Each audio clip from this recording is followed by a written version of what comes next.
A food mill is always a great tool to have in your kitchen, but I really love to use mine to prepare my Thanksgiving meal. So let me show you how one works. A food mill works by using this crank handle to push food through this perforated disc. And on a well-designed food mill like this one from All-Clad, it comes with 3 interchangeable discs for different kitchen tasks. So basically I'll just add my food and crank the handle. And what happens is that any skins or seeds are left here on the top, and the pureed food comes through the bottom. It's so easy to use. Let me show you how to assemble this food mill. Today I'm making mashed potatoes first, and for that I really like to use the coarse blade. So I'll just take the blade and put it on the post. And then you'll see that there's a spring you can push down on, and you're just trying to lock it into these 2 tabs. So I push down and then pull up, and you'll hear it lock into place. Perfect. Now when I turn it over, you can see that it's got these legs with rubber grippers. And these grippers can fit almost onto any stock pot or bowl, so it stabilizes it as you turn the food. And another thing I love about this All-Clad design is this wiper blade. This wiper blade actually clicks into the bottom, and it scrapes the food off of it for you, so you actually don't have to stop using your food mill to scrape it down with a spatula.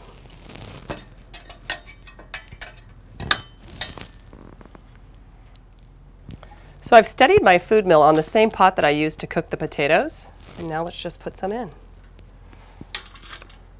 This is so much easier than mashing your potatoes by hand. You're guaranteed they're lump-free, which is so nice. So I'm just going to start by turning clockwise, and you can see that if you need to redistribute any of the food, you can actually just turn it counterclockwise and then give it another push.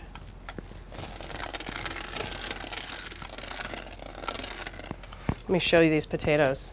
You can see you're just left with all of these fluffy little pieces. So all you'll have to do is add the rest of your ingredients and stir, and you're ready to serve them. Now I'm using the medium disc to make homemade applesauce. And I intentionally left the skins on to show you that the apples are just going to go through the bottom and the skins will stay at the top. It's just so easy. Just turning it counterclockwise a couple times to keep redistributing the apples. A few more turns.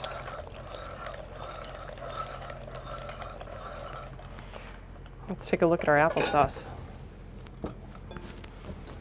I love that that medium disc actually left it with this great texture, and it's not too thin. Now I'm using the fine blade to puree some butternut squash soup. I've already made my soup, and I'm putting the entire thing through the food mill. And what we'll end up with is that velvety smooth texture that you love with butternut squash soup. It's so nice I'm doing this directly over a pot that I can take to the table. And because the fine disc here will get it so smooth, I don't even have to add any cream or thickener to the soup itself.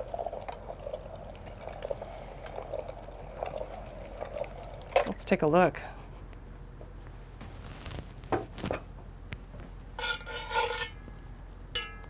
Oh, it's got that beautiful texture I love with butternut squash soup.